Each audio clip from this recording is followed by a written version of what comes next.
Since the dawn of the GAA in 1884, the telling of its stories have been just as important as the sports. Through the years, heroes and matches have been immortalised, inspiring generation after generation. But some of its most important stories have also gotten lost or turned into legend. And in this series, we will explore some of the GAA's most fascinating forgotten tales, separating rumour from reality and myth from the truth that is often more amazing than the fiction. I'm Michael Foley. And I'm Ciaran O'Hara. So join us for Over the Bar, exploring the histories of the GAA.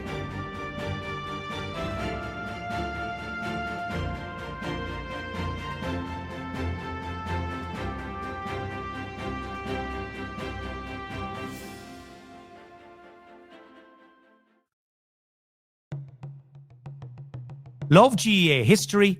Then you love going deeper with Over the Bar's Cordia Club membership. For just €5 a month, you'll get exclusive member-only episodes and series, early ad-free access to the main podcast, plus detailed show notes, a newsletter, and the chance to have your questions answered. Join Michael Foley and Ciaran O'Hara as they uncover the stories, the legends, and the questions that shaped our games. Don't just listen, be part of the club. Join now at overthebar.club. Hello, everybody, and welcome to the latest edition of Over the Bar, the Gaelic Games History Podcast. Mick, we've got something that I need to correct before I go any further, before we delve deeper into the annals of Ulster football. But I've received some correspondence. Ooh, I love correspondence. Yeah, there was some people from Cavan who were disappointed in our attempts to pronounce Crushla. Crushla. You mean Crushla? You surely mean Crusher, look. And I think I've probably mispronounced it again, but again, apologies. No, we're doing our best. Cavanians. Cavanian families? What?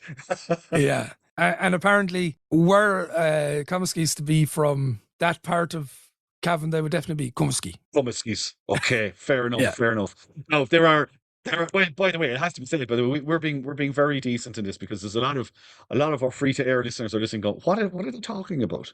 Because this all happened on a Cordia members episode, which is an opportune moment, Ciaran, while we're apologising, while we're on our knees while apologising, also plead and beg with people maybe to have a think about possibly subscribing to our vast library of members episodes, which indeed does include an episode on the Chicago White Sox playing in Croke Park, which is entitled, How Do You Get From Crusherla to Croke Park? I mean, even in the apology, I think between Cavanians, Crusher, we're just digging a hole we can't seem to get out of. Crusher? Yeah, I think this is time to move on. Just This say sorry. is I just want to sorry. this is really, fraught with danger. Really sorry. I hope you still enjoyed the episode about the White Sox and Charles Comiskey, who was the owner of the White Sox. And it's all, as I say, of course, little teasers and little bit for all you free-to-air listeners to go and have a listen and see what we're actually on about.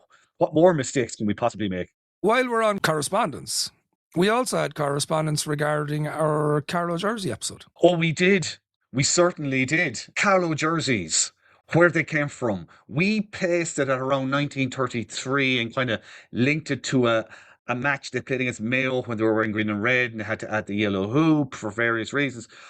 Got a fantastic email from John Kelly, author of the GAA Covered, a history of the GAA and match programs, but not only an authority on GAA match programs. John also has done an MA in regional history, and his thesis compares the foundation and development of the GAA in Carlow and Kilkenny, and part of that research, Ciaran, brought him into close proximity to the county colours, and because of that, he also traced the origin story of the Carlo jersey, and he reckons, and who are we to argue with a man who has gone to such depths? I'm not arguing with a man who's done that much work. No, sirree, Bob. He reckons the colours were in use long before that. In fact, he goes back possibly to 1910 with them. He also attached for us a team photo from the Leinster Junior Football Final 1923, where you can see three distinct tones to the jerseys. He says, I consulted Peter Love in Mill Studios, who colorizes old photographs, and while he could not confirm the colours, he agreed that there are three tones, and the tones compared to the 1933 picture with the three tones are very, very alike. So it's very, very, it's very likely. And I mean, if I put it this way, if John Kelly says he can date it back to 1910 and certainly to 1923, I'm going with that. And thank you so much, John, for getting in touch, for giving us that info and allowing us to add a little bit more to the story of the Carlow jersey, because that's what we're here for, people. Like, as we always say, history, something happens once, but it never stops evolving the story. So we're always, always open and available and excited to hear new bits of info on anything we research, or anybody like that contacting us to say, lads, you can go further back with it, or lads, you're pronouncing the name of an area in Cavan wrong. We love it. Bring it on. We're going to stick with Ulster football. And the question I have for you today, Michael, what was the game of the 90s? What was the game of the 90s? And I think, for a generation of people, whether they're Ulster football fans, observers, obsessives, whatever, I think the answer almost always when you ask people of that generation is the Ulster Championship game between Derry and Down from May 29th, 1994, Ulster quarter-final in Celtic Park, that brought together the reigning All-Ireland champions, Derry, from 1993, and the previous All-Ireland champions from 1991, Down. And these were also two teams that had met every year since 91. So 91, 92, 93, and now 94. Packed, obviously, with All-Ireland winners. I mean, on that day in Celtic Park, there was 21 players with All-Ireland medals started that game. It is, I mean, in any other, it just wasn't an era. I don't think there was ever an era before that, was there, Ciaran, when an Ulster Championship game would have had that many medals? Certainly not before the 90s. Obviously, we had Donegal winning the All-Ireland 92. So anytime any of those teams would have met, you would have had a glut of All-Ireland medals as well. But never before that little small period. So this, in every way, was unique. The relationships between these two teams were unique. And the game itself, I don't know about you, I had a vague memory of watching it back in the day. I hadn't watched it since. And I wasn't sure when we sat down to actually watch the whole game again and see what we made of it. Well, would it stand the test of time? Would it hold up? I have to say, I was blown away by this match. On any level you want to debate it on, this game is absolutely magnificent. It is always my favourite game of football is the 2005 All-Ireland football semi-final between Armagh and Tyrone. This game in Celtic Park is right there. It's so good. Yeah, I love this game. And I hadn't watched it in a long time. I think the last time I would have watched it in full, I did a Heaven and Hell on Breaking Ball. Some of our younger listeners are going to have to Google what this is. Some of our older listeners are already going, Breaking Ball. Wow, man. And I did a Heaven and Hell with Ciaran McCabe at one stage about the goal. So the goal that won the game, I would Ciaran. say that was the last. The goal that won the game. The goal that won the game. That would have been the last time that I would have watched it back in full before this. But I said it to you before we came on. The thing I have to declare is my undying affection for both these teams. Yeah. They are packed with some of my all-time favorite footballers. Mm-hmm. And certainly in the 90s, the players I loved watching, Anthony Tohill, James McCartan, Mickey Linden, and the godfather of them all for me, just oozes class. And I know I've declared this in a previous Corge episode on the compromise rules, but Greg Blaney for me, just loved to watch Greg Blaney play football. Magic players. Now, the one thing, because we will need to kind of establish a lot of the background and the context for everything that we're going to be talking about when it comes to 94. But the one thing I would say is, when we're talking about the game of the 90s in Gaelic football, I would argue that the competition isn't very stiff either. And that's not to denigrate this game, because this game is incredible. But to me, and I know that this is something particularly in the years before the current rule changes were installed, there was this kind of sense, and a lot of the debates, that we needed to get back to some kind of old kind of football like the 90s, where football was a better place. I always disagreed fiercely with that.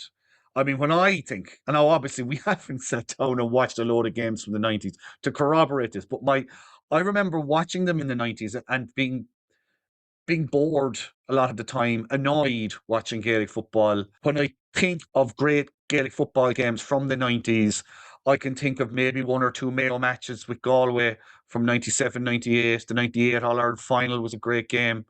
I mean, the Dublin Meath games, the 91 games were epic in lots of ways, but they weren't necessarily great football games. Ulster Football Championship was really, as we're going to find out, really a serious bear pit. I don't know, am I being too negative on this? Just to try to give a sense of the landscape of football in the 90s. For me, anyway. I just had a flashback, okay, Mm-hmm. to in a former life, you and I did a podcast together called Italian 90 One Day at a Time, Yes. where you were discussing how crap the football was and asked if that was my sense of it as well. And I wasn't interrogating it with any of the degree of rigor that you are. I was the guy that was asking at the time, like, what's Dunphy on about? Ireland are brilliant. You know what I mean? And I kind of feel like we're having the Gaelic football equivalent to that chat now, because I certainly wasn't thinking about,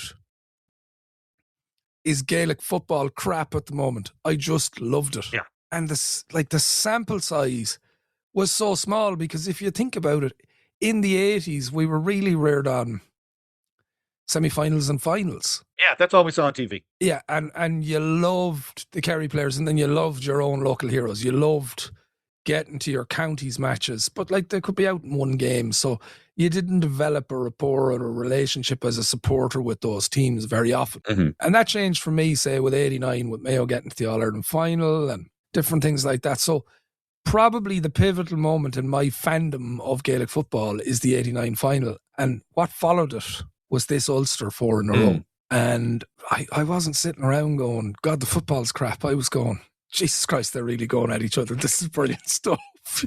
You know? I mean, it's not a debate I particularly want to have, but you're right. And you know what? A lot of when we talk a little bit now in a minute about the Down Derry games of 91, 2 and 3, that is very much the sense you get, that whatever about the quality of the football, people are just enthralled by the contest, you know, by the sheer rawness in many cases, or in many episodes in the games of the contests, you know, and you know, that's to be respected as well, to be fair. But yeah, I mean, again, though, this game just stands head and shoulders above anything that I can remember from the 90s. And it's wild. This game's bananas. This game is just bananas.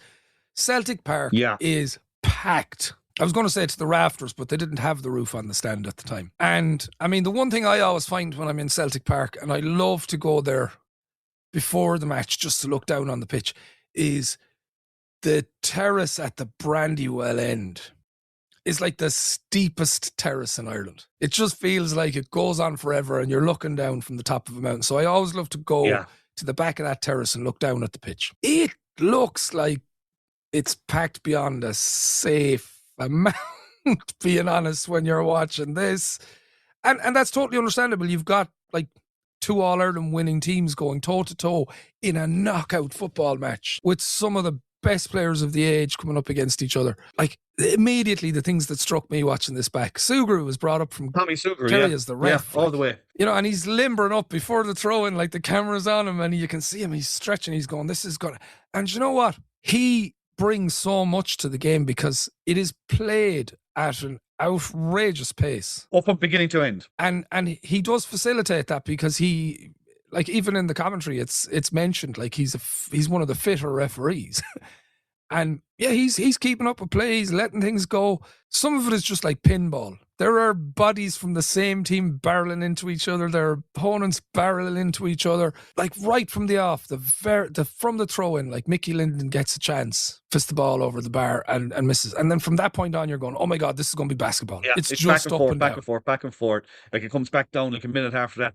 Brian McCormack, who plays wing forward for Derry, hits a brilliant point off his left foot from the sideline on the 20-meter line. It's a brilliant point. And you're kind of going, whoa, we're off here. Now, and I mean, to Tommy Sugar, the referee, I mean, he still blows. I mean, I counted, and I probably missed a few, but I counted 44 frees, right? It could have been 50. Oh man, you But, really like, do interrogate games in a different way to It me did- because I was not counting freeze. I can But tell the you. only reason I did it was because the foul count in these matches in that era was very high at times, and it destroyed games. But this game, like, it didn't impact. It just, because everybody was trying to play the game so fast, it was clear. And again, we'll get into this in a while. The lessons they had learned from playing each other. Down in particular, around, you can just get on with it as fast as you can. Play the game at an incredibly high tempo against Derry. Don't let them settle. So they were like, the minute there was a foul, they were trying to get the ball and move it fast. If the solo and goal had existed, Yeah. if solo and goal had existed, then I don't know what kind of scoreline we could, or 2 pointers. I don't know what kind of scoreline we would have finished up with. It would have been one. I mean, we'd be talking about it now as the greatest game of all time. If some of the rules that existed now existed then. But anyway, that's neither here nor there. We're all about the era, the time, the context. And Ciaran, these two teams were, even long before 94, they were tangled up in each other. Yeah, and like some of this goes back to their college days, doesn't Yeah. it? Like, there's probably a couple of strands to this, like in terms of background. I mean, the first thing, and I know it's something that you're very, very keen on emphasizing, and you're rightly so, is the influence of free education in the North. First of all, on down football, we'll say in the 60s, when they make the great breakthrough, and that generation of players who availed of free education. By the time we get to the 80s, this generation that are playing in 94, they're all at college. And, they're all doing good courses. They're all there on merit, and they're getting exposure to Sigerson Cup. And when you run through from 85, 86 to 93, 94, it's incredible. Like, I mean, very, very quickly. And I'm just picking out now the Down and Derry players are on Sigerson teams that either make Sigerson finals or either win the thing or are runners up, right? So 85, 86, Jordanstown won it with Barry Breen from Down and Dermot McNichol from Derry. In 86, 87, the following year, Jordanstown won it again, Breen and McNichol, but this time they have DJ Kane from Down and Enda Gormley. 88, 89, St. Mary's Teacher Training College has Danny Quinn from Derry on it. 89, 90, Queens win it with James McCartan, and the runners-up are St. Mary's with Seamus Downey from Derry. 1991, Jordanstown win it. McNichol is there again, Gary Mason from Down. And 91, 92, Queens are runners-up, and this is the big one. You have Brian Burns Down, Anthony Tohill Derry, Eamon Burns Derry, Joe Brawley and Brian McCormick both Derry, and James McCartan from Down. 92, I could go on, 92, 93, Queens win it again. Queens win it. Sorry, they were runners up in 92. They win it in 92, 93. Tohill, McCormick and McCartan are on it. And in 93, 94, they're runners up. So you have, and Tohill is on it. You have this huge base of third level winners. And it's become part of the language now that, Sigerson and Fitzgibbon Cup are finishing schools for intercounty footballers and hurlers. They certainly were in that era. The other thing to mention as well is the two managers.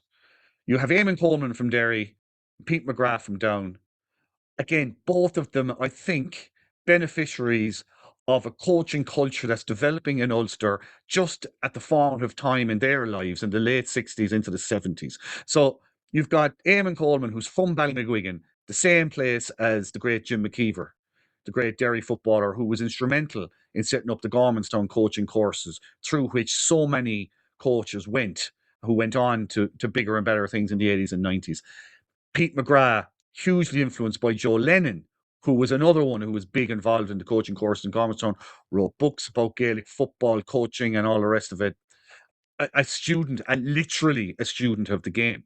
So they were open to all these things. And again, maybe we'll get into, particularly with Derry, we'll get into some of the stuff that they did in the years that followed. But these relationships were all there. Like, I mean, in 87, Derry played Down in the Ulster Championship in 87. DJ Kane and Enda Gormley, who were sharing a house in Belfast in college, they actually came to loggerheads in that game. There was words exchanged.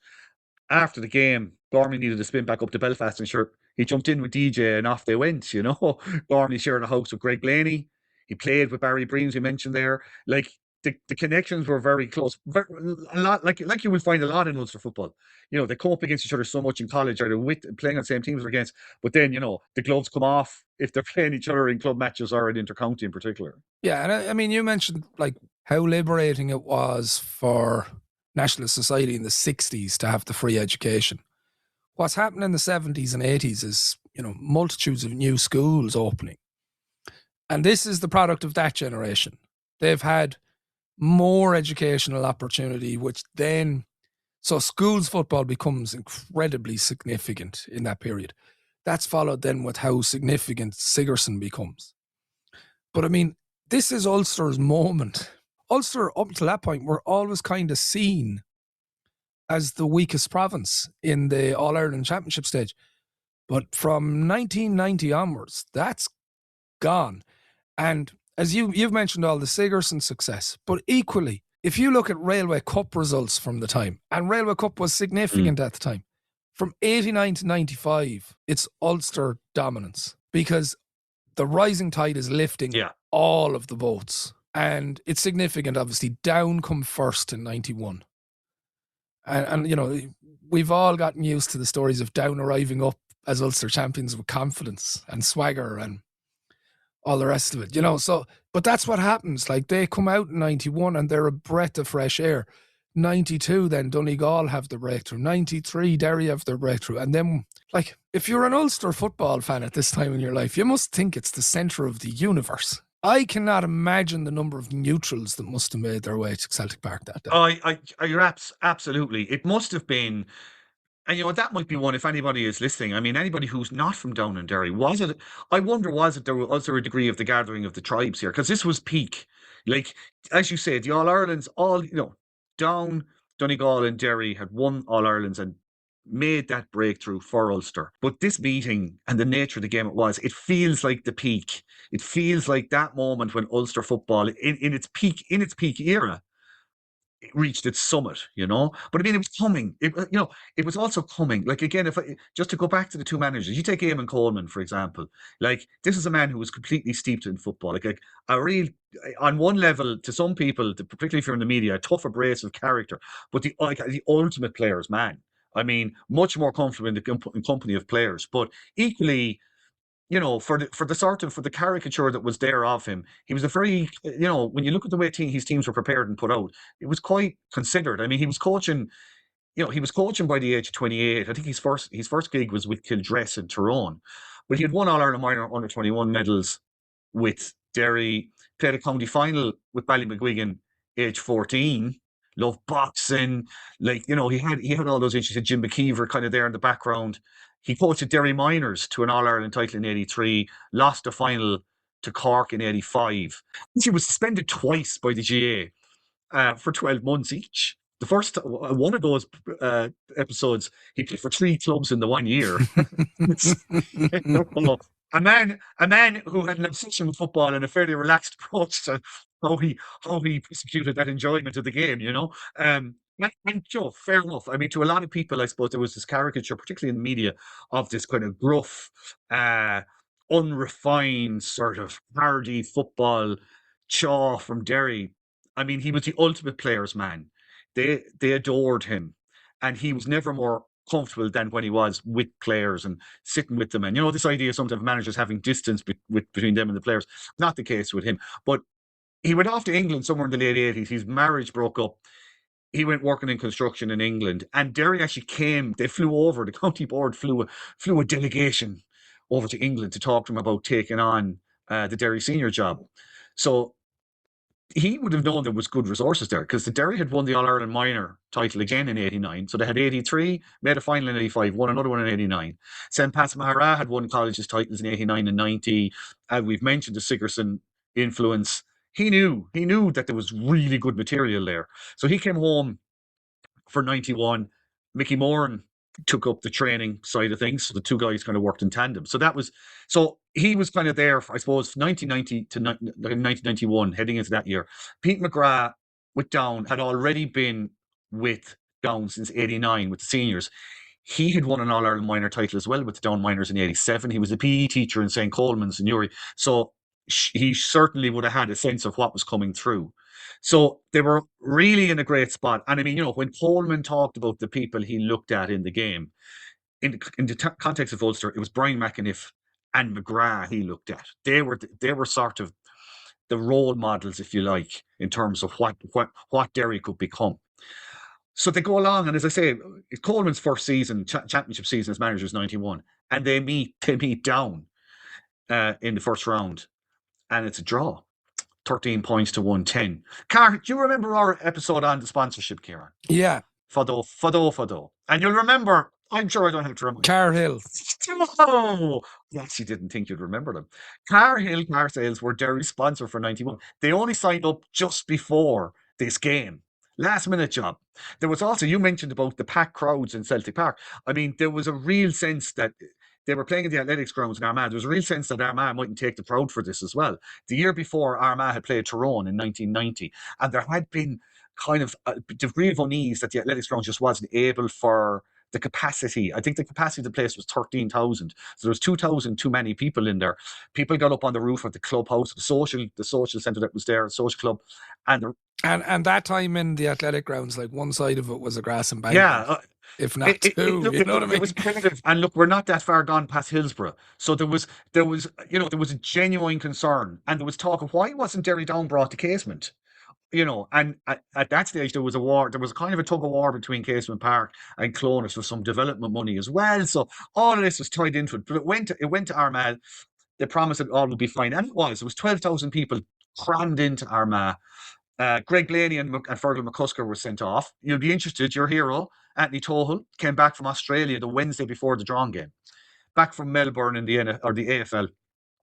Coleman didn't start him, but he knew what he had. That's another card he could play. Derry were actually went 7 down in the second half, but they got back and they were actually ahead going in, and it going into the last few seconds, and it was a huge, like a 55-yard free from Ross Carr with the last kick to draw the game. He didn't actually know it was going to be the last kick, but it turned out it was.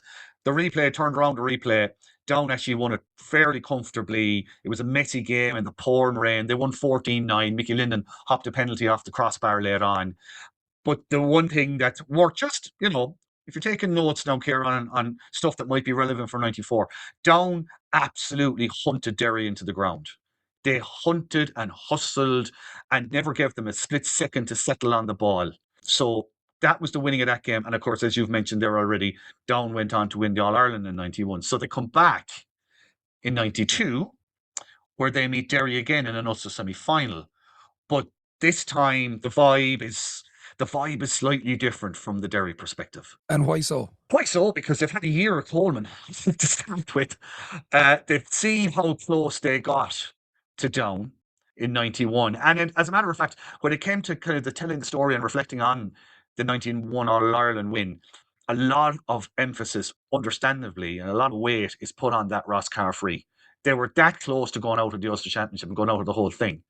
And it could have been Derry that went on. And this is the thing now to a younger audience, because we've now had basically a quarter century of the back door. Yeah. But the pressure that was on teams when it was one and done. Massive. Absolutely massive. Absolutely massive pressure. I remember having a chat with Richie Connor one time, many, many years ago.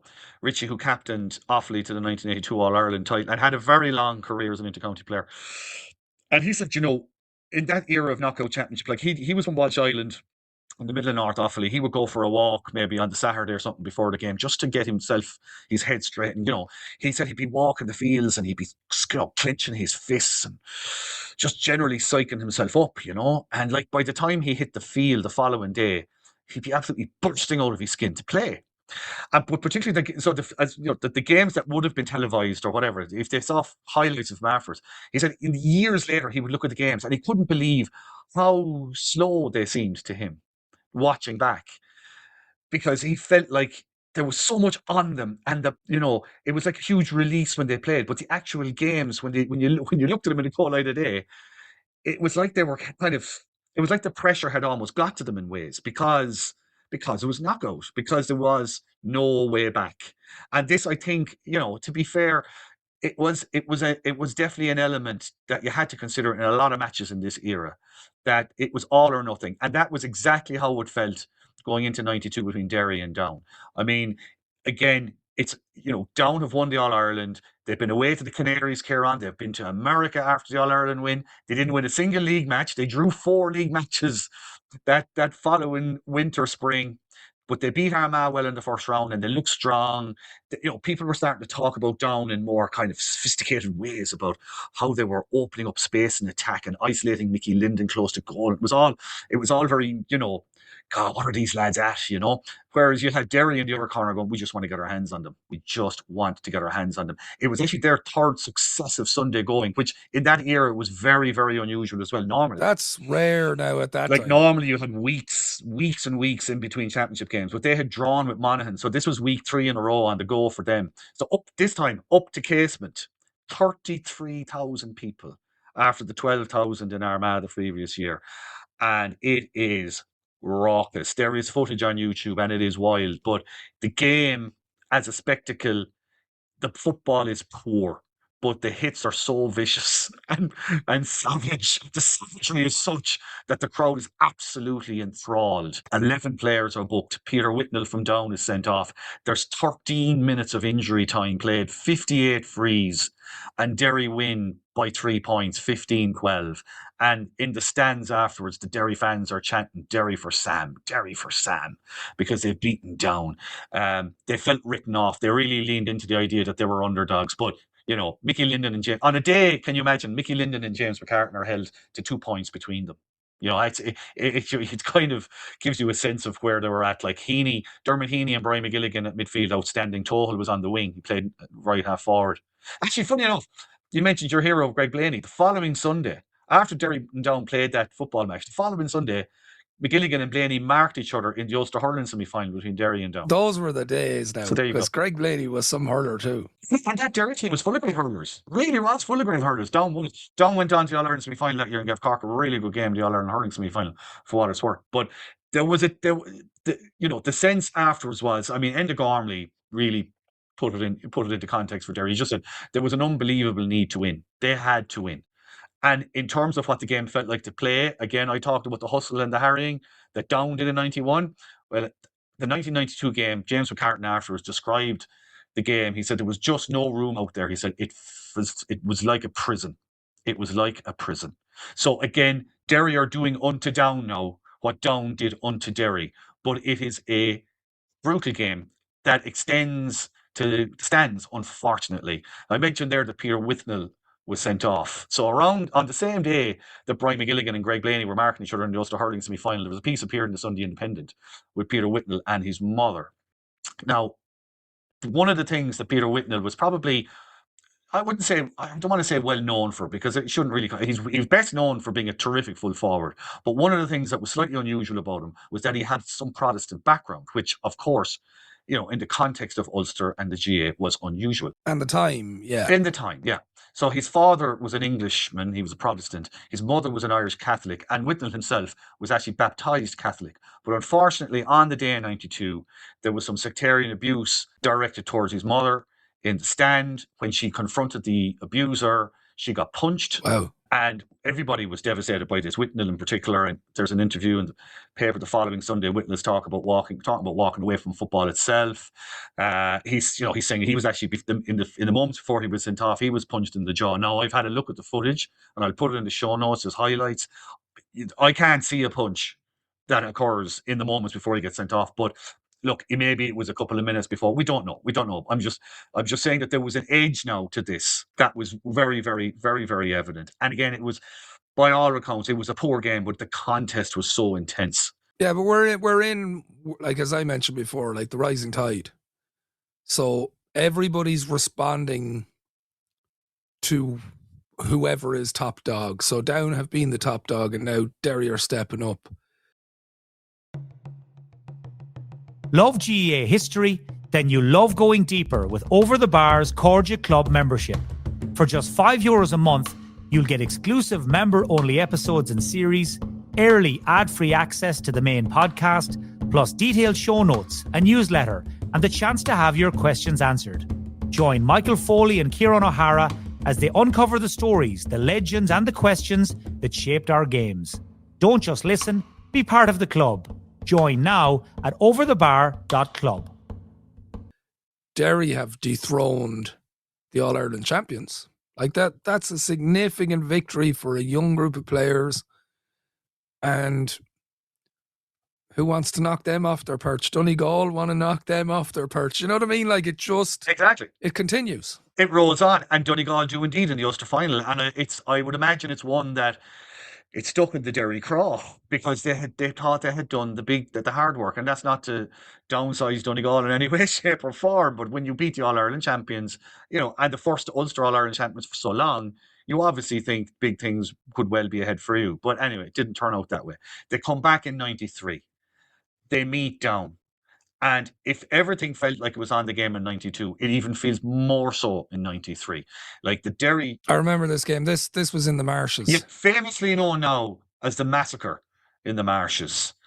I'm going to argue that is slightly overplayed, and I'll explain. It was hardly, Kerry Clare. No, it wasn't. It ended Derry 3-11 down 9 points, but it needs to be pointed out that John Kelly, the Down defender, was sent off in the last 10 minutes. At that point, Down were about 4 behind. Derry hit 2 goals in the last 7 minutes to run out 3-11 to 9-point winners. Now, that's not to underplay the power of Derry's performance and how superior they were to Down on the day. But this was the year where it all comes together for Derry. I know I mentioned earlier about Coleman being much, much more than a blood and guts coach. This is why. If you look at the preparation Derry went through in that year, and again, you're talking about the top dogs chasing the top dogs. We're also in an era where football is changing rapidly in terms of team preparation, training, where it's all going. In 1993, in the February of that year, every Derry squad member underwent strength, endurance, and flexibility tests to see where they were. They had a sports psychologist, Craig Mahoney, I think he was in Queens at the time, but he worked with Mickey Moran as well on their fitness regime. Derry players were prevented from playing club league games that year. Okay, championship was okay, but not club league games.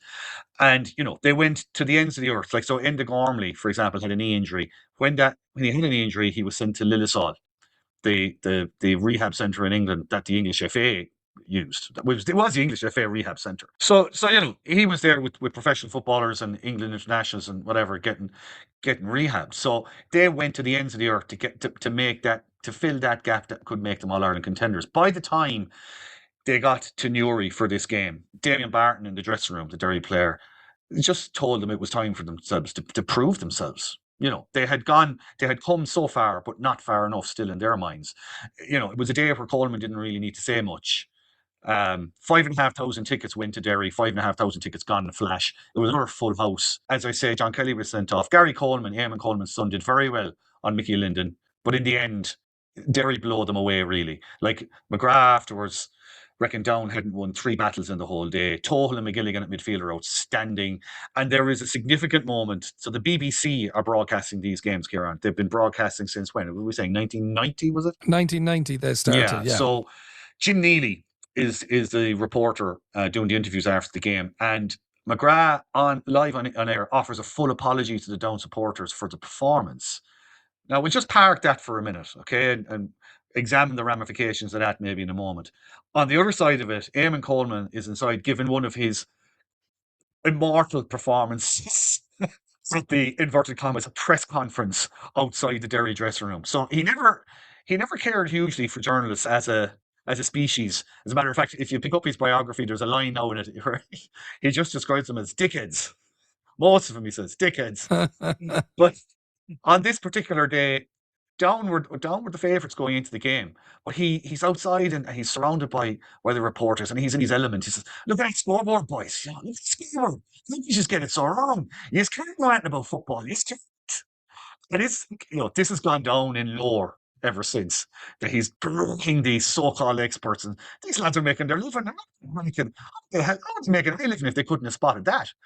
He had actually had a dream 2 weeks before that Derry would win by 14. So they won by what? 1 by 11. 3-11 to 9. Yeah. He says afterwards, when the quotes are cleaned up by the journalists, he says, we never thought for a moment coming here that we were going to be beaten. And I hope people will learn to treat us with a little of the respect we deserve. Yeah, but now the test is, okay, so, and this is where the learnings of the previous year come into it. It's not enough to take the big scalp. You've got to develop consistency. And I would say it's the consistency that lays the groundwork for what they achieve that September. You're absolutely 100% right. It's the It's that, I suppose, by the standards of the time, their granular attention to detail, for all the fire and fury, there's a lot of ice running in those veins as well in terms of how they put it together. And you're dead right, consistency. So they get past Down. They don't lose run of themselves. They win the Ulster title and they go on to win their first All-Ireland. Fantastic achievement. So they come back in 94 and this gets us, finally, Now. Well, I tell you how Pete McGrath was spent tell us. the rest of that year. In the aftermath of 94, he's interviewed. I was watching what I presume was a sell-through video that Down issued at the time, where Kevin Mallon, a former colleague of mine, was interviewing Pete in the aftermath of the season. And he talks about the first thing that they changed was that from January of that year, they trained 3 times a week. And he said, now what you have to remember is in previous years, it would be April or May before we'd get to that point. That you'd ease into it. You'd do, 1 or 2 sessions a week during the league. And then as championship roll out before you, that's when you'd start the real serious stuff. But like from January, they're at it. He calculated at another point in time, that in the 11 months from late 93 to Down, spoiler alert, winning the All-Ireland in September 94. So in that 11 months, said, what's that? Go back to October 93. They trained 5 out of every 6 days in some way, shape or form. They took to the mountains in Rostrevor near where McGrath lives. There's a Laker Grail with Pete McGrath and Conor Deegan is on it and Ross Carr, and you could still, I think it's Ross Carr says, he couldn't go back to that beautiful place for years. And if he ever drove past it, it was like PTSD. It was just the horrors, absolute horrors. But I think it needed to happen. And not just because they needed to catch Derry or anything like that. But Pete McGrath hit a severe wall in the late summer, early autumn of 1993 in terms of, I'm going to say, player trust.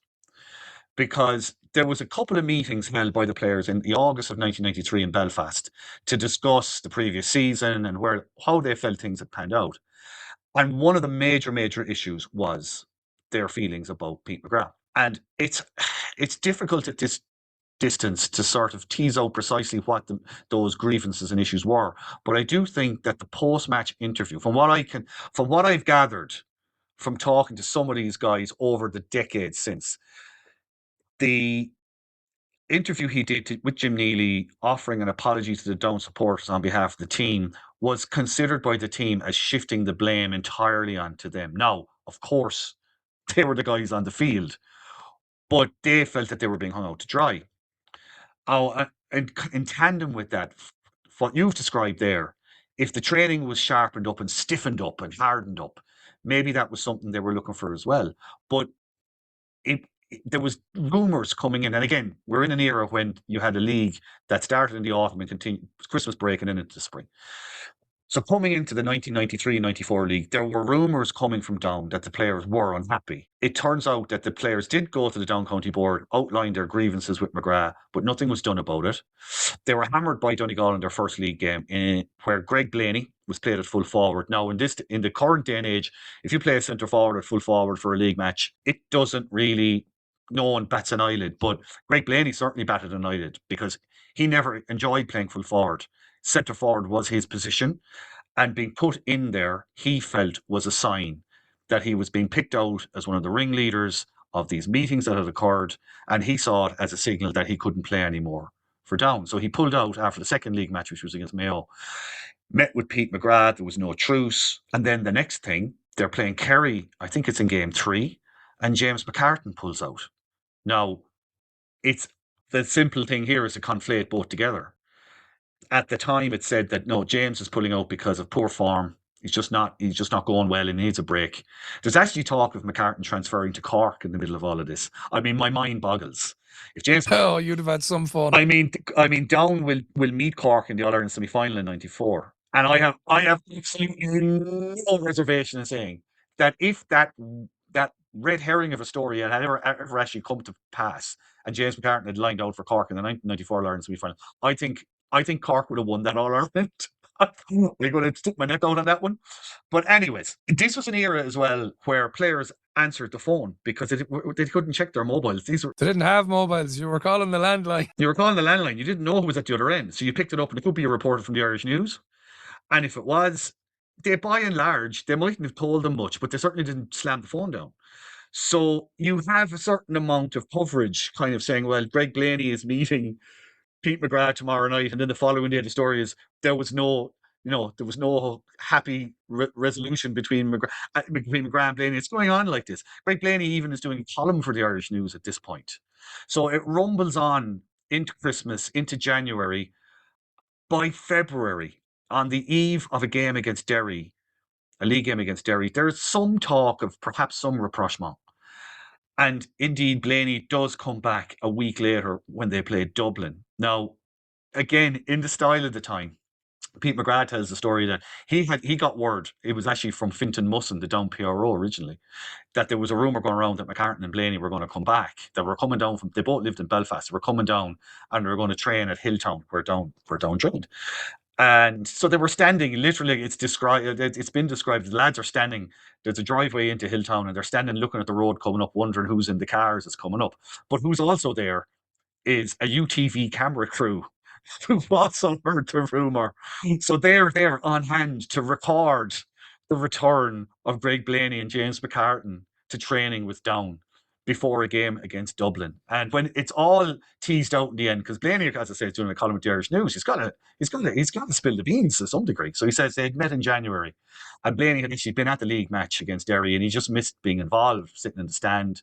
He said there had been no contact with McCartan, that whatever James was at was his thing, and neither the twain were connected. Love GAA history? Then you love going deeper with Over the Bar's Cordia Club membership. For just €5 a month, you'll get exclusive member-only episodes and series, early ad-free access to the main podcast, plus detailed show notes, a newsletter, and the chance to have your questions answered. Join Michael Foley and Ciaran O'Hara as they uncover the stories, the legends, and the questions that shaped our games. Don't just listen, be part of the club. Join now at overthebar.club. Down drew against Dublin. Again, just to reiterate my point about 90s football, there was 16 scores in that draw and only 3 of them came from play. Anyway, I'm just going to say that, Ciaran, and move on. Yeah, no, I'm just going to point something else out at this stage. Mm-hmm. You've referenced a little bit back, but I do think it informs how all these people relate to each other.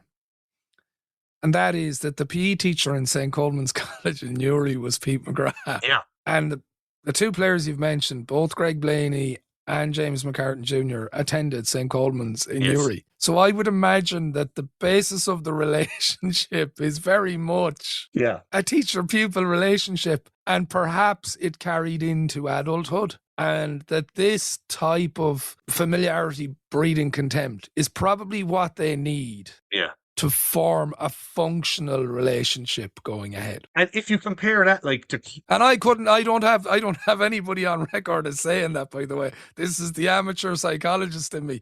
But it's just how I'd imagine the dynamic develops within the group. And if you compare it to Coleman, who is one of those lads who would sit in the dressing room and have the crack. But, you have McGrath, who is the PE teacher. And you're right, he must have had a lot of those players as pupils. So it's a different kind of, it's probably more a Mickey Hart with Tyrone vibe compared to, kind of throw the arm around, have the few pints and, develop relationships kind of in other ways like that, But they've drive on in. I mean, the things that made Pete a great coach, and I mean, for a very long time, he's a long-time Down manager. When he leaves the Down role, he goes on, he has more success subsequently with other counties. But the thing that made Pete a great coach was that he was a great school teacher. But it would inform how he relates to his pupils. It must have. I think you're absolutely right. Coming into 94, you'd think that they've had 91, 92, 93, they both won their All-Irelands. Derry are ahead in the rivalry, if you like, 2-1. It's all done and dusted, but no, they get drawn in the Ulster quarter-final. And both of them, their league form, for what it's worth, as you can imagine, it's not hectic because now Ulster teams are looking at much bigger things than winning National League. I mean, for example, I should have mentioned, like, back in '92 when they met, Derry were National League champions. So not only was it, Derry down, it was All Ireland champions versus National League champions. So this was stuff that was completely unprecedented, really, in Ulster. But by '94, they're in different places. So, like, I mean, Derry, for example, are looking at, like, Johnny McGurk, Tony Scullion, Damien Barton are all injured. Gary Coleman has had 38 stitches put in his leg after an injury against Kildare, picked up against Kildare in the league. Enda Gormley isn't right. They've lost to Westmeath in the knockout stages of the league. So it's a bit. That's what I was going to say, because that one of the most seismic results for Westmeath football would have been that league quarter final. I think it was it at the time? That's right. That's correct. Yeah. So it's not. I don't think it's considered a seismic result in the Derry context at this point, because they've built up enough credit in the bank and they're not focused on the league in this sense at this stage. Down, on the other hand, DJ Kane went off to South Africa for the Easter. John Kelly was injured during the league. So it's not been hectic either. Like, they have a very good performance beating Kerry in a playoff game in the league. They win 2-12 to 11 points. But then they've changed the team around, which I'll explain in a minute. But they put this team out 2 weeks before the Derry game against Meath in a challenge match, and it does not go well. It really doesn't go well. And there's a sense among people who've seen that challenge game that maybe all these changes that Pete McGrath has made and all the work they've done may not work out. And, in terms of what people are, well, what did they do? So their midfield pairing in 1991 was Barry Breen and Eamon Burns. Neither of those players are at midfield anymore. Barry Breen is moved to centre-back, having spent the previous year struggling with injury. Burns is at wing-back. Conor Deegan, who was full-back in 91, is now midfield alongside Greg McCartney, who's making his debut. Brian Burns is now full-back, even though he's better known as a midfielder. Now McGrath makes the point in the build-up. Look, he's played full-back for Down at minor under 21 level.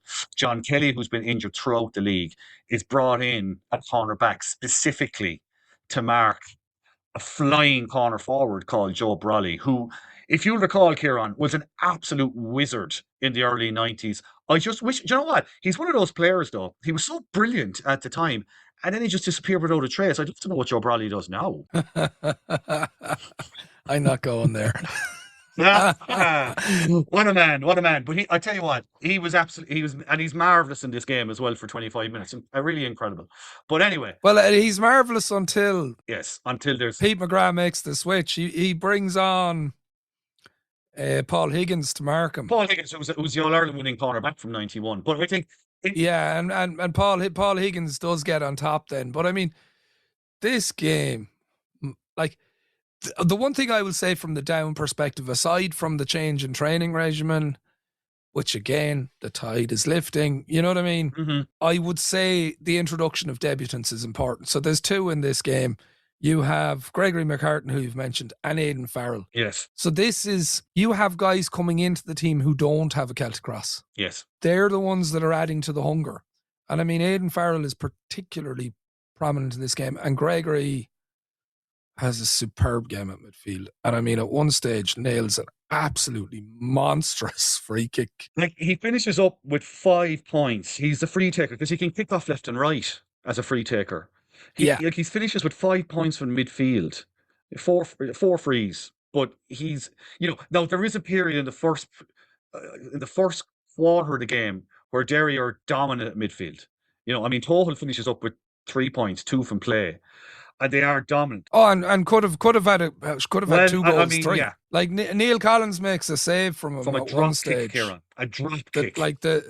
It's a drop kick, and I mean the power in it, and he just throws his body out and over the bar. You know what I mean? It's sensational, and I mean, it's that kind of game. There are these moments scattered throughout the game, but I think if we look at in the way, what they had learned up the years was, first of all, we have to go at each other pell-mell. And the day, by the way, it's a beautiful sun-baked day. There's literally dust rising, like, when guys hit the turf and bounce back up again, right? Yeah, that's right. There's a couple of early exchanges where players hit the deck and you just see the dust Right. rising It's off the magic, surface. And you're going, oh my, that's a dry sock. So here's the thing, though, right? Here's the thing. When the two of them want to play the game against each other at a very high pace, and they succeed in doing that, that removes the potential for the off the ball nasty stuff, the pulling and dragging, because they're trying to play the game at full speed, like, and they succeed in doing that. On top of that,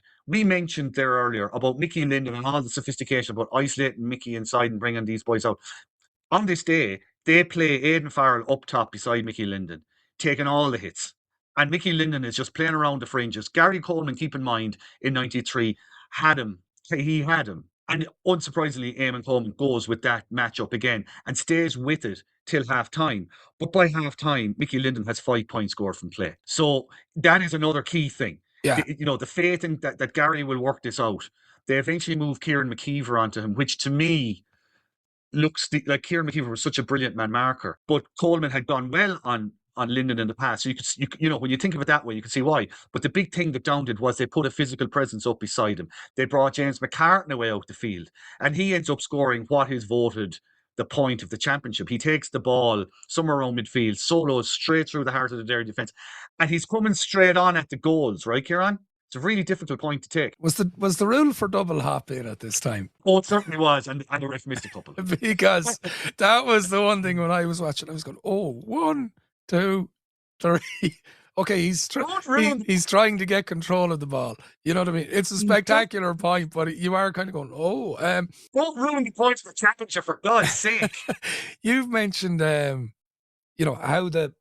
how they just move play on. Like at one stage, you can see on camera, Derry have a free out on the wing, and you can see Eamon Coleman actually saying, just play it on. It's just play it on.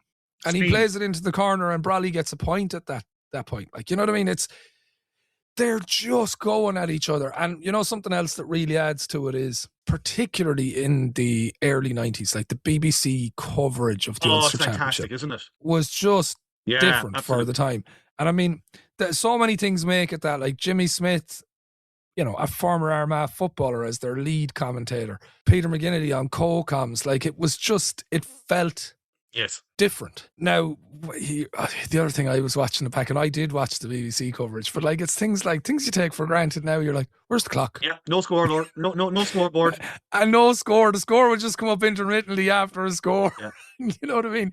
But it was great coverage, and the camera coverage is fantastic. And as I say, like just the sound, because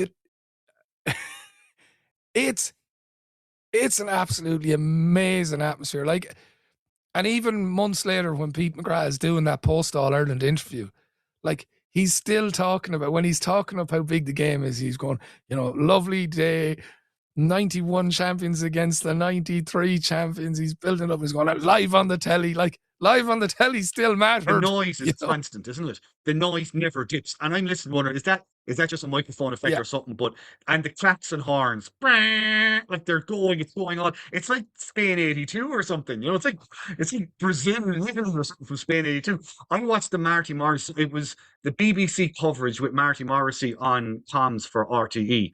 The one camera that you mentioned, the camera coverage, the one camera I got to mention is there's a camera inside one of the goals in the netting that, again, we take for granted now. A pencil cam, yeah. That is massive, like, for that time to have it in a Gaelic football game. But Marty, like, before the game even starts, Marty is saying on commentary, I've never heard noise like this. I've never been in a ground with noise like this. By half time, he finishes his commentary because, you kind of remember, he doesn't have a co-commentator with him, so he's sitting in a little bubble, like, on by himself. So he's probably in his head trying to work out, is this a really great game or what is it like? So at the end of the commentary, he says, halftime, it's a really interesting game unfolding here, really interesting game. He comes back for the second half, and he's like, the consensus here is that this is one of the greatest Ulster Championship games ever played. He's obviously gone down for the cup of tea. He's met the lads, and everybody's just, wide-eyed and just stunned by what they're seeing. But it's and that's the thing on the BBC coverage. Like Jimmy Smith is given his line, and then he gives his gap for Peter to come in. Yeah. And Like, they're just seamless. There's no pause. It's like the game is so breathless that Peter McGinnity is just waiting to get his spoke in whenever Jimmy takes a breath. Yeah, it's fantastic. But by half time, we best move through this. I mean, we could talk about this for ages. Derry are 2 down at half time, but like that counts for nothing really. I mean, they get ahead. They're a point ahead with 20 odd minutes left, and it's here that Fergal McCusker scores a goal with about 18 minutes left. He just Fergal P. McCusker playing at wing back, and he barrels through. And Ross Carr, to be fair to him, has tracked him all the way back. We just can't quite get the right tackle on him, and he manages to he doesn't bundle the ball over the line, but it's kind of like a half blocked shot that loops into the net. It's a far better finish than you'd think, because the one thing I noticed on the replay, like, there's 5 down defenders and Neil Collins around him. And Neil Collins is advancing, so the only kick that's going to get that ball to the goal is this kind of kick that somehow gets over Collins. So that's why it looks unorthodox. He's literally just, it's like a physics experiment. Yes, it is. It is. And so it works. So now they're 2 up, 111 to 12 points. Now, I want you to think about that, because on 52 minutes, Derry have 111 scored and they finish with 112. They only score a single point in the last 18 minutes. And it's that you can sense it in the crowd and in the game that the goal is the moment where they need to go for the jugular now.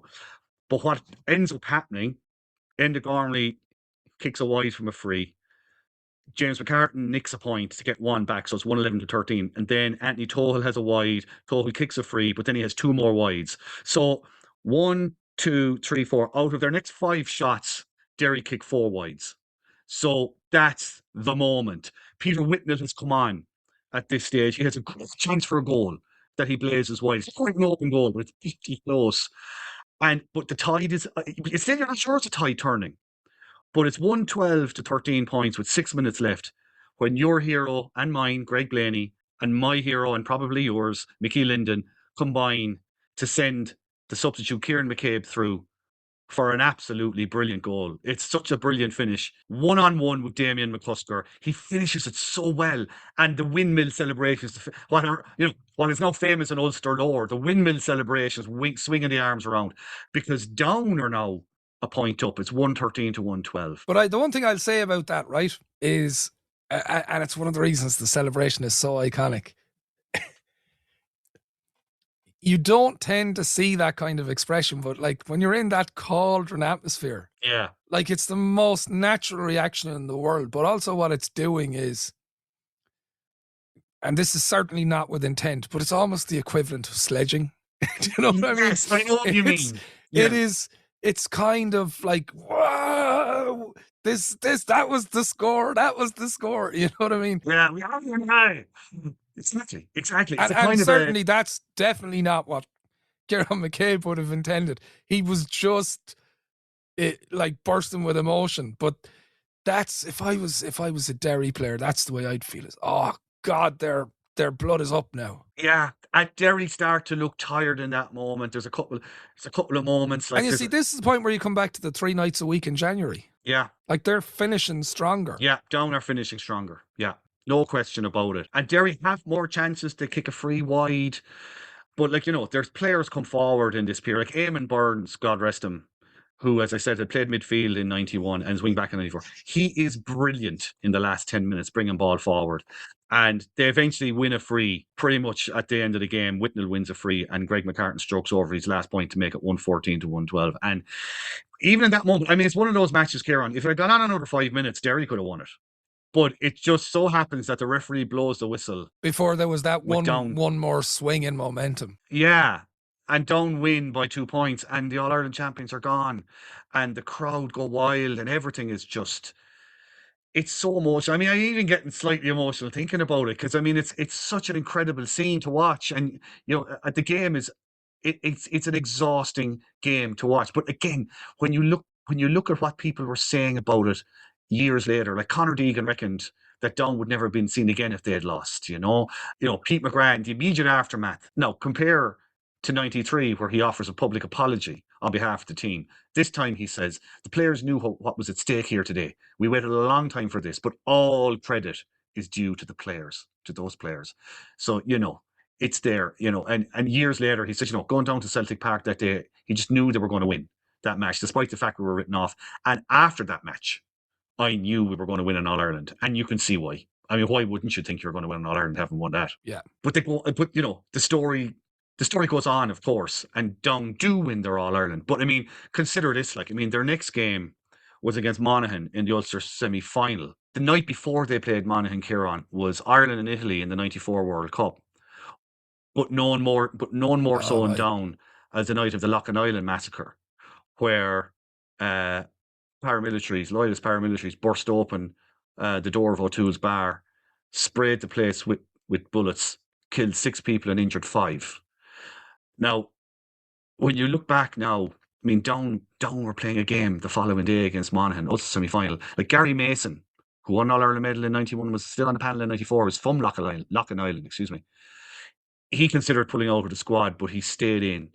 There was talk of Down not playing against Monaghan because of what had happened the night before, but it was Pete McGrath who insisted they do, that we don't allow these people to stop our games. We're going to, it's a show of defiance in itself that we play the game.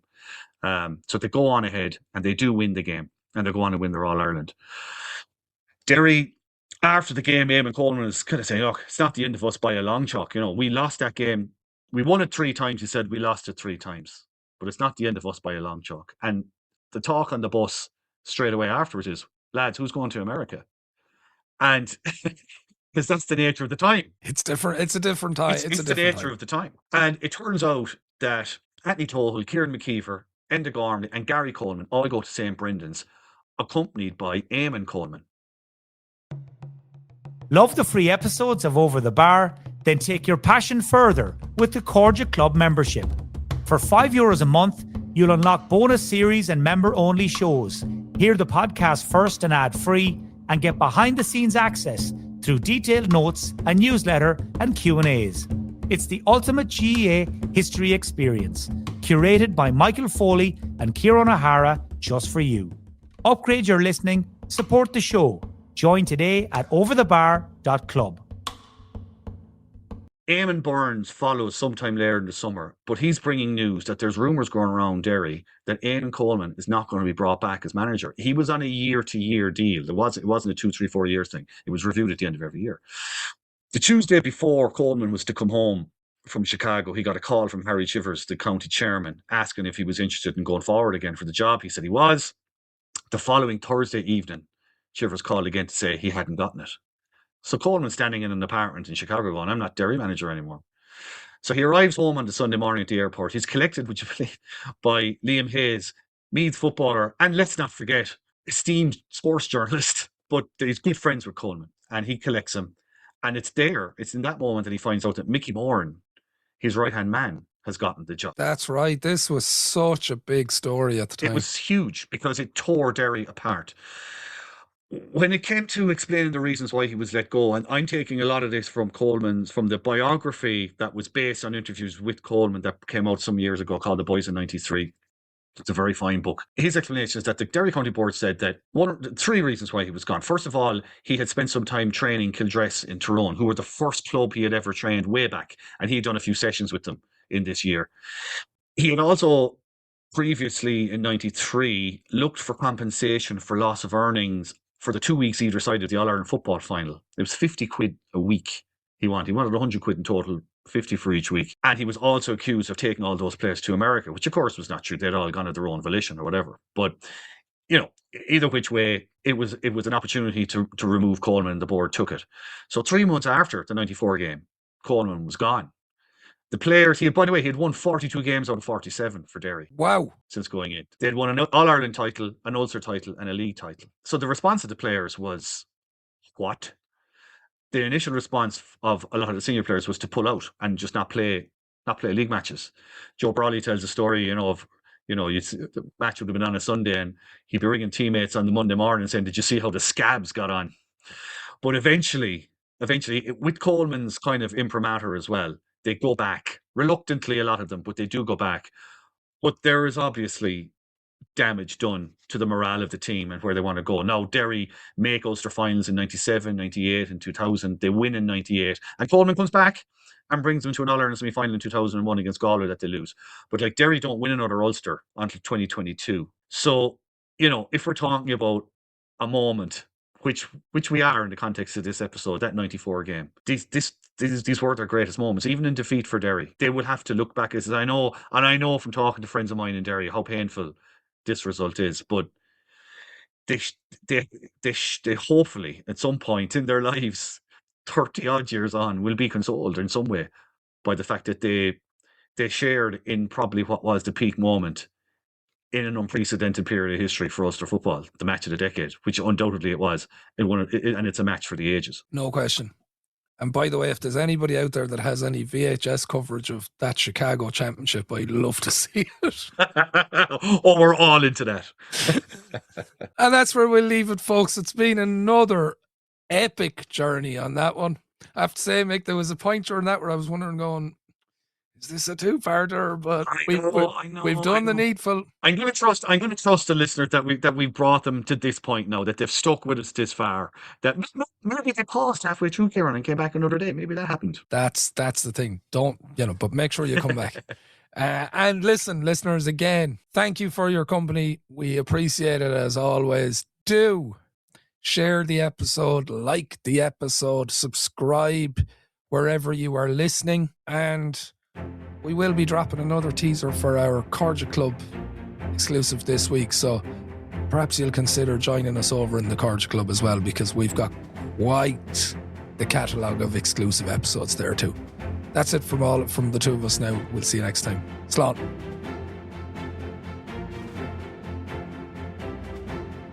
Yeah, we could have gone on forever there. It's just great stuff.